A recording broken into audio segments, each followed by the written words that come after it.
O prédio onde as vozes não morreram. Antes de começar, se inscreva no canal, deixe o like e ative o sininho para não perder nenhuma história. Aqui você vai ouvir relatos inéditos, casos sobrenaturais baseados em testemunhos e documentos que nunca deveriam ter vindo a público. Agora apague as luzes, use fones de ouvido e escute até o final. O prédio já estava condenado quando fui contratado para fazer o levantamento final. Oficialmente, seria demolido em poucas semanas. Um bloco residencial antigo, construído nos anos 70, abandonado depois de uma série de processos judiciais envolvendo mortes, incêndios e falhas estruturais. Nada disso me assustava. Eu trabalhava justamente com imóveis esquecidos, catalogando o que restava antes que tudo virasse entulho. Desde a primeira noite percebi que aquele lugar não estava vazio de verdade. O serviço exigia que eu passasse algumas madrugadas no local, registrando sons estruturais, estalos, vibrações e qualquer ruído que pudesse indicar risco durante a demolição. Levei equipamentos simples, gravadores ambientais, sensores e um notebook. No início, tudo parecia normal. O prédio rangia como qualquer outro, reagindo ao vento e à mudança de temperatura. Mas às 2 da manhã da primeira noite, algo mudou. Enquanto analisava uma gravação recente, ouvi claramente uma voz humana no áudio. Não era eco, nem interferência. Era uma voz baixa, masculina, dizendo algo que parecia uma frase incompleta. Pausei o arquivo. Voltei alguns segundos. Aumentei o volume. A voz não estava mais lá. Achei que fosse erro técnico. Na noite seguinte, posicionei 2 gravadores em andares diferentes. Um no 6º andar, outro no térreo. Quando fui revisar os arquivos, senti um frio estranho percorrer as costas. As 2 gravações captaram vozes diferentes, mas sincronizadas. Como se 2 pessoas estivessem conversando, cada uma em um ponto do prédio. O mais perturbador, não havia ninguém ali além de mim. As vozes não falavam claramente. Eram fragmentos, palavras soltas, pedidos interrompidos. Em determinado momento, uma delas disse algo que me fez desligar o áudio imediatamente. Não derruba ainda. Comecei a pesquisar o histórico do prédio. Descobri que, anos antes do abandono definitivo, um incêndio havia matado várias pessoas durante a madrugada. O relatório oficial dizia que todos os corpos foram retirados.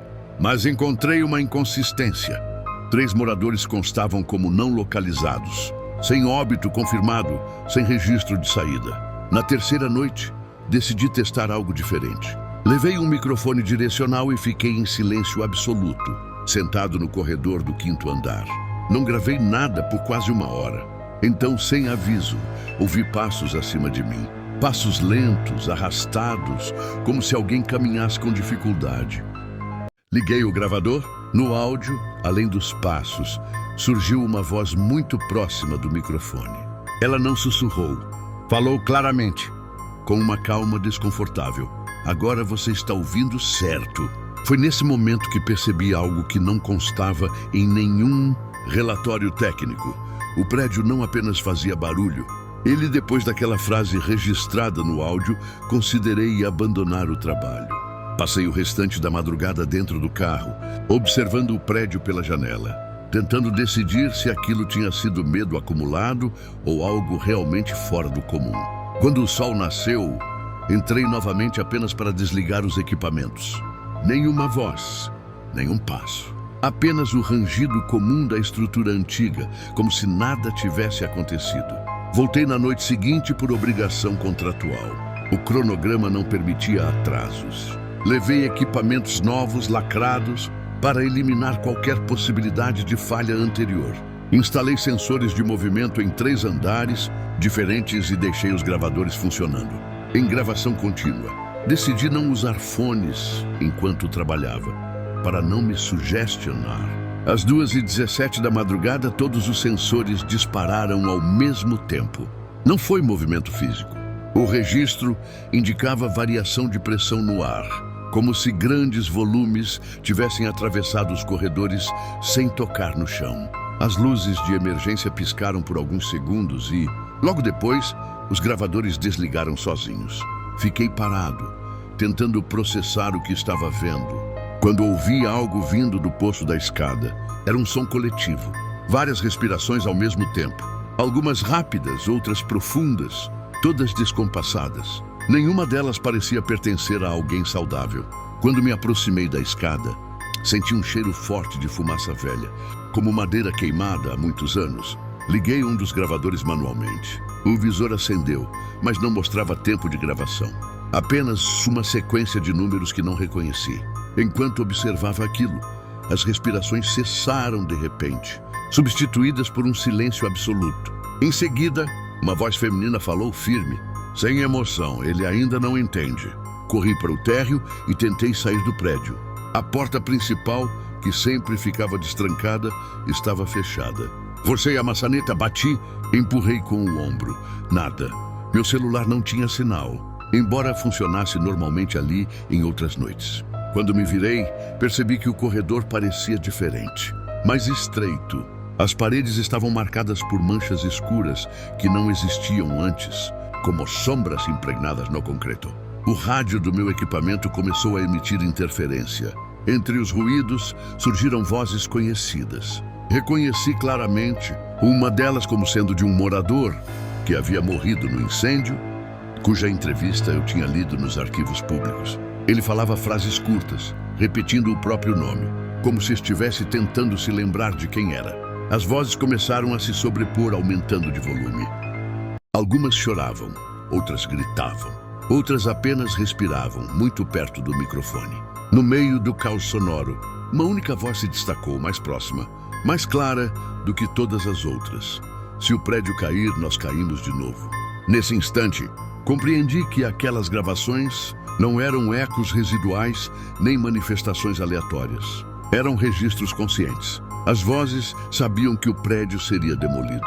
Sabiam que algo definitivo aconteceria quando isso ocorresse. As luzes apagaram completamente. No escuro, senti mãos passando perto do meu rosto, sem tocar, como se medissem minha presença. Ouvi passos ao meu redor, dezenas deles, circulando lentamente. Quando a iluminação de emergência voltou, eu estava sozinho no corredor, mas os gravadores continuavam ligados. No visor de um deles, apareceu uma mensagem que nunca vi em nenhum modelo daquele equipamento. Armazenamento cheio. Eu ainda não tinha gravado nem depois da mensagem, armazenamento cheio. Desliguei todos os equipamentos e saí do prédio assim que amanheceu. A porta, que horas antes parecia selada, abriu normalmente, como se nada tivesse acontecido. Passei o dia inteiro tentando racionalizar o que vivi, mas nenhuma explicação técnica se sustentava. Mesmo assim, decidi retornar naquela noite. Não por coragem, mas por uma sensação incômoda de que eu já estava envolvido demais para simplesmente ir embora. Antes de entrar, deixei uma câmera ligada dentro do carro, apontada para a fachada do prédio. Queria registrar qualquer movimentação externa, qualquer alteração visível. O prédio permanecia imóvel, silencioso, mas havia algo errado com as janelas. Algumas estavam iluminadas por dentro, mesmo sem fornecimento elétrico ativo. Não era luz forte, mas um brilho opaco, irregular, como velas invisíveis acesas em apartamentos vazios. Ao entrar novamente, senti o ar mais pesado, difícil de respirar. O cheiro de fumaça estava mais intenso, misturado a algo metálico, semelhante a sangue seco. Subi direto para o 5º andar, onde tinha ouvido a voz mais próxima na noite anterior. O corredor parecia mais longo do que deveria. Caminhei por quase 1 minuto até alcançar um ponto que, pelo projeto do prédio, deveria estar a poucos metros da escada. As portas dos apartamentos começaram a apresentar sinais estranhos. Algumas estavam entreabertas, revelando interiores completamente escuros. Outras tinham marcas profundas, como se algo tivesse arranhado a madeira por dentro, tentando sair. Passei por uma porta específica que chamou minha atenção.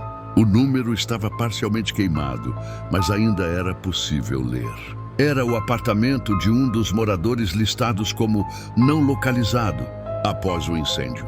Antes que eu pudesse decidir se entraria ou não, ouvi uma batida vinda de dentro.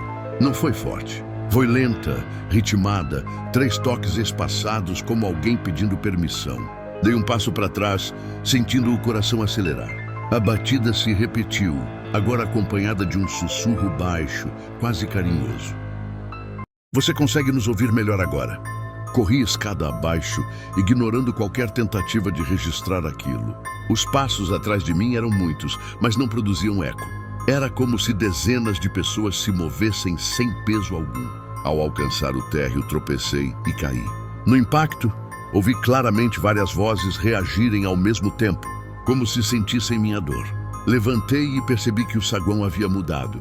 Onde antes havia entulho e paredes descascadas, agora existiam móveis antigos, sofás queimados, quadros tortos. O prédio estava se reorganizando, não fisicamente, mas como uma memória reconstruída. As vozes começaram a narrar acontecimentos sobrepostas, descrevendo a noite do incêndio sob perspectivas diferentes. Algumas gritavam por ajuda, outras reclamavam do calor. Algumas nem percebiam que estavam morrendo. No meio daquele coro, uma voz masculina se destacou, mais firme, mais consciente. Ele ainda está vivo. Ele pode carregar. Senti um frio profundo percorrer a espinha. Compreendi, naquele instante, que o prédio não queria apenas ser ouvido. Ele precisava de alguém fora dali para manter aquelas vozes presas ao mundo. Meu gravador, que eu jurava estar desligado, começou a funcionar novamente. No visor, não havia tempo nem nível de bateria. Apenas uma contagem crescente e uma frase fixa: registro ativo. As vozes diminuíram de volume, como se aguardassem minha reação. O silêncio que se seguiu foi mais ameaçador do que qualquer som anterior. Percebi então que, ao ouvir, ao registrar, eu estava cumprindo um papel que outros antes de mim talvez tivessem recusado. E pago o preço. O prédio não precisava mais apenas existir. Ele precisava ser lembrado. Depois daquela noite, tentei me afastar do prédio por alguns dias. Entreguei relatórios incompletos. Inventei problemas técnicos.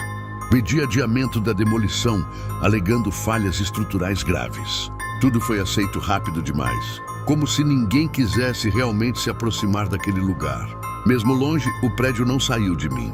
Os sons continuavam. Não vinham de fora, mas da minha cabeça, como memórias que não eram minhas. Comecei a ouvir vozes ao ligar aparelhos eletrônicos em casa. O rádio do carro captava sussurros em estações vazias. O telefone fixo, que eu quase não usava, tocou 2 vezes durante a madrugada. Quando atendi, só ouvi respiração e um estalo familiar, idêntico ao dos gravadores no prédio. Passei a dormir mal, acordando sempre com a sensação de que alguém estava parado ao lado da cama, esperando que eu abrisse os olhos. Resolvi revisar todo o material gravado até então. Horas de áudio, vozes sobrepostas, fragmentos de diálogos que não faziam sentido isoladamente. Foi então que percebi um padrão. Algumas vozes se repetiam, não as frases, mas as pessoas. Reconheci timbres, pausas, respirações específicas. Eram sempre as mesmas consciências tentando se manifestar, como se disputassem espaço dentro do registro. Em uma das gravações mais longas, ouvi algo novo. Um tipo de organização. Uma voz mais grave orientava as outras, pedindo silêncio, pedindo foco. Ela dizia frases como, não todos ao mesmo tempo, e ele ainda está aprendendo. Aquilo não era um caos sobrenatural. Era uma estrutura. Alguém estava no controle. Na noite em que decidi voltar ao prédio, senti que não era mais uma escolha. Era uma obrigação. Levei apenas um gravador, sem câmera, sem sensores. Ao entrar, percebi que o ambiente estava mais estável. Menos ruídos aleatórios. O prédio parecia atento, concentrado. Subi até o último andar, onde nunca havia gravado antes. Lá, encontrei algo que não constava em nenhuma planta. Uma porta metálica embutida na parede, sem maçaneta. No centro, havia um símbolo gravado, feito à força, como se alguém tivesse usado ferramentas improvisadas. Ao me aproximar, ouvi vozes do outro lado. Não gritavam, conversavam normalmente, como pessoas reunidas em uma sala. Encostei o gravador na porta. A gravação começou automaticamente. As vozes cessaram por alguns segundos, até que a mesma voz grave falou, com clareza absoluta. Você demorou. Perguntei sem perceber quem ele era. A resposta veio rápida. Eu sou o que mantém eles aqui. Ele explicou que quando o incêndio aconteceu, Algo se rompeu naquele prédio. Nem todos conseguiram sair. Nem todos morreram. Alguns ficaram presos no intervalo. O prédio se tornou o único lugar onde ainda conseguiam existir. Mas aquilo estava falhando. As paredes não seguravam mais. O tempo estava corroendo o que restava. Por isso precisavam de registros, áudio, memória, algo que pudesse carregar aquelas consciências para fora dali. Outros tentaram, ele disse. Mas ninguém ouviu como você. Senti um peso enorme no peito. Perguntei o que aconteceria se eu me recusasse. Houve silêncio. Um silêncio longo demais. Então ele respondeu, então você fica. Nesse instante, senti o prédio reagir. As paredes vibraram levemente. O ar ficou mais denso. As vozes começaram a sussurrar meu nome. Dezenas delas, como se já me conhecessem há muito tempo. Percebi que não se tratava mais de registrar um lugar condenado. Tratava-se de decidir se eu seria apenas mais uma voz presa ali ou o último a sair carregando todas as outras comigo. Depois daquela conversa atrás da porta metálica, não consegui sair do prédio imediatamente. Não porque estivesse fisicamente preso, mas porque algo em mim já tinha mudado. Cada passo que eu dava parecia atrasado, como se o prédio previsse meus movimentos antes mesmo de eu decidir fazê-los. As vozes não sussurravam mais meu nome. Agora comentavam minhas ações, como narradores invisíveis acompanhando cada detalhe. Desci os andares lentamente, sentindo o peso da decisão que ainda não tinha tomado. O gravador permanecia ligado, mesmo sem bateria suficiente para isso. No visor, a contagem não parava de subir. Percebi que as gravações já não eram apenas captadas ali. Elas estavam sendo feitas através de mim. Ao chegar ao térreo, tentei sair mais uma vez. A porta abriu, mas algo me impediu de atravessar. Não foi força física. Foi uma sensação esmagadora de perda iminente. Como se, ao sair, eu estivesse abandonando centenas de pessoas que dependiam exclusivamente de mim para continuar existindo.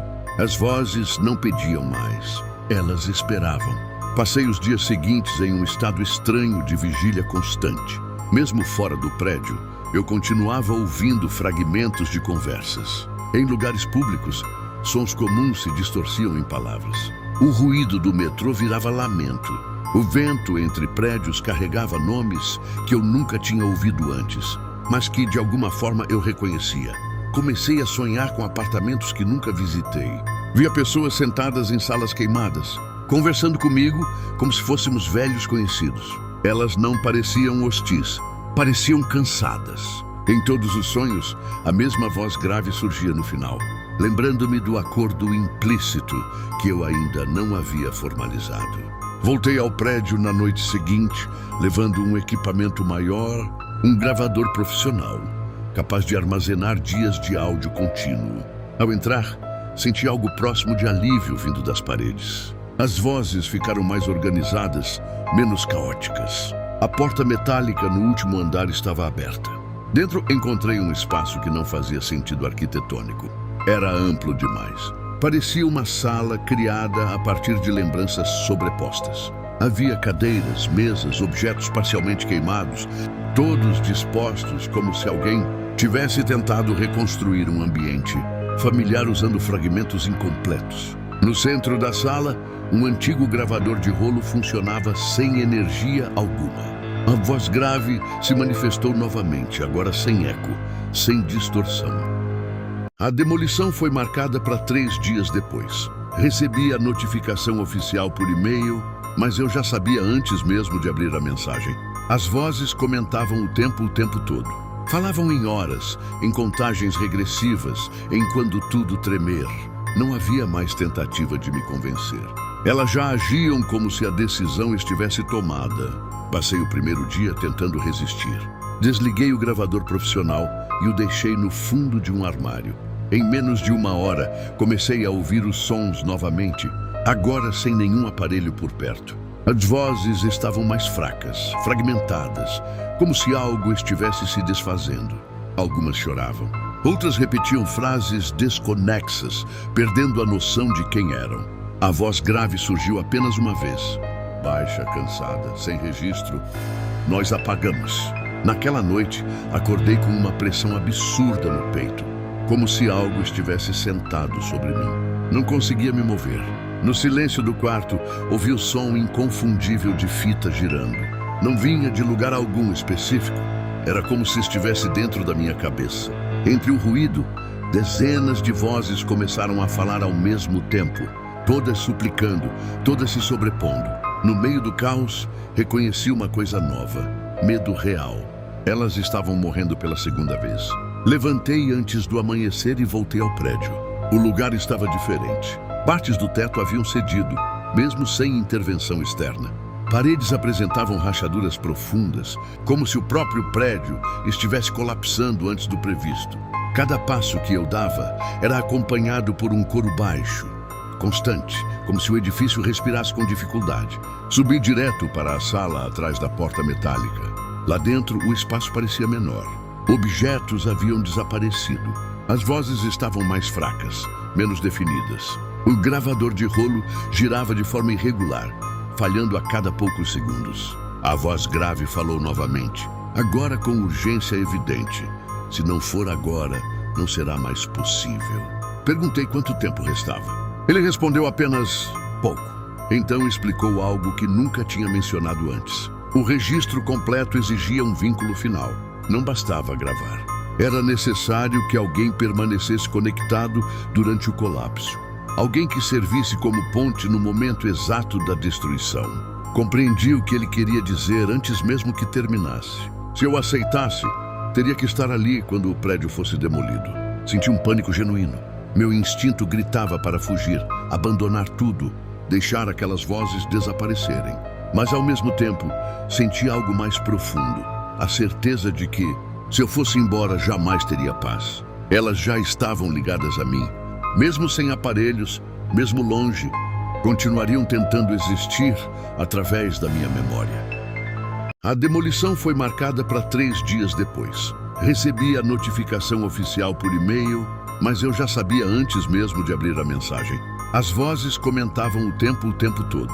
Falavam em horas, em contagens regressivas, em quando tudo tremer. Não havia mais tentativa de me convencer. Elas já agiam como se a decisão estivesse tomada. Passei o primeiro dia tentando resistir. Desliguei o gravador profissional e o deixei no fundo de um armário. Em menos de 1 hora, comecei a ouvir os sons novamente, agora sem nenhum aparelho por perto. As vozes estavam mais fracas, fragmentadas, como se algo estivesse se desfazendo. Algumas choravam. Outras repetiam frases desconexas, perdendo a noção de quem eram. A voz grave surgiu apenas uma vez. Baixa, cansada, sem registro. Nós apagamos. Naquela noite, acordei com uma pressão absurda no peito, como se algo estivesse sentado sobre mim. Não conseguia me mover. No silêncio do quarto, ouvi o som inconfundível de fita girando. Não vinha de lugar algum específico. Era como se estivesse dentro da minha cabeça. Entre o ruído, dezenas de vozes começaram a falar ao mesmo tempo, todas suplicando, todas se sobrepondo. No meio do caos, reconheci uma coisa nova: medo real. Elas estavam morrendo pela segunda vez. Levantei antes do amanhecer e voltei ao prédio. O lugar estava diferente. Partes do teto haviam cedido, mesmo sem intervenção externa. Paredes apresentavam rachaduras profundas, como se o próprio prédio estivesse colapsando antes do previsto. Cada passo que eu dava era acompanhado por um coro baixo, constante, como se o edifício respirasse com dificuldade. Subi direto para a sala atrás da porta metálica. Lá dentro, o espaço parecia menor. Objetos haviam desaparecido. As vozes estavam mais fracas, menos definidas. O gravador de rolo girava de forma irregular, falhando a cada poucos segundos. A voz grave falou novamente, agora com urgência evidente. Se não for agora, não será mais possível. Perguntei quanto tempo restava. Ele respondeu apenas pouco. Então explicou algo que nunca tinha mencionado antes. O registro completo exigia um vínculo final. Não bastava gravar. Era necessário que alguém permanecesse conectado durante o colapso. Alguém que servisse como ponte no momento exato da destruição. Compreendi o que ele queria dizer antes mesmo que terminasse. Se eu aceitasse, teria que estar ali quando o prédio fosse demolido. Senti um pânico genuíno. Meu instinto gritava para fugir, abandonar tudo, deixar aquelas vozes desaparecerem. Mas ao mesmo tempo, senti algo mais profundo, a certeza de que, se eu fosse embora, jamais teria paz. Elas já estavam ligadas a mim, mesmo sem aparelhos, mesmo longe, continuariam tentando existir através da minha memória. No dia da demolição, o céu amanheceu cinza, pesado, como se antecipasse o que estava prestes a acontecer. Cheguei ao prédio antes de qualquer equipe. Não fui barrado, nenhuma fita de isolamento, nenhum vigia. Era como se o lugar estivesse me esperando. Entrei carregando apenas o gravador principal. Não havia mais necessidade de equipamentos extras. Tudo já estava conectado. Subi até a sala atrás da porta metálica pela última vez. O espaço estava quase vazio agora. As paredes pareciam mais próximas, comprimidas, como um pulmão prestes a colapsar. O gravador de rolo girava lentamente, emitindo um som irregular. As vozes estavam presentes, mas silenciosas, concentradas. Não pediam mais nada, apenas aguardavam. Sentei no chão e posicionei o gravador entre minhas pernas. Pela primeira vez, falei diretamente para ele. Disse meu nome, disse a data, disse que estava pronto. Ao ouvir minha própria voz ecoando pelo espaço, senti um arrepio profundo. A voz grave respondeu, mais fraca do que nunca. Agora nós continuamos. Minutos depois, ouvi o primeiro impacto do lado de fora. Máquinas iniciando o processo. Vibrações leves percorreram o chão. O prédio respondeu com um gemido baixo, quase imperceptível. As vozes começaram a surgir, uma a uma, falando seus nomes, suas últimas memórias, seus medos. Eu escutava tudo sem interromper. Cada palavra parecia atravessar meu corpo antes de entrar no gravador. Quando a primeira parede externa cedeu, senti algo se romper dentro de mim. Não dor física, mas uma sensação de deslocamento. Como se minha consciência estivesse sendo esticada em duas direções diferentes. As vozes se intensificaram, mas não em desespero. Havia alívio. Elas estavam sendo transferidas. No momento exato em que a estrutura principal começou a ruir, ouvi algo que nunca vou esquecer. Silêncio. Um silêncio absoluto, seguido apenas pela minha própria respiração. Por alguns segundos, pensei que tudo tinha acabado. Então o gravador respondeu. Não com vozes antigas, mas com a minha. Ouvi-me descrevendo o que estava acontecendo, com detalhes que eu ainda não tinha percebido conscientemente. O registro continuava sem que eu falasse. Entendi tarde demais. O vínculo estava completo. Eu não era mais apenas o portador. Eu fazia parte do arquivo. Quando acordei, estava do lado de fora, sentado entre os escombros. A equipe de demolição dizia que me encontrou desacordado, longe do ponto de colapso. Nenhum deles relatou ouvir vozes. Nenhum deles viu a porta metálica.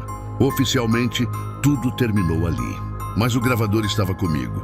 Até hoje ele não para. Mesmo desligado, mesmo sem fita, ele continua registrando. Às vezes, quando estou sozinho, ouço fragmentos do prédio. Não das vozes antigas, mas de novas. Pessoas que nunca estiveram lá.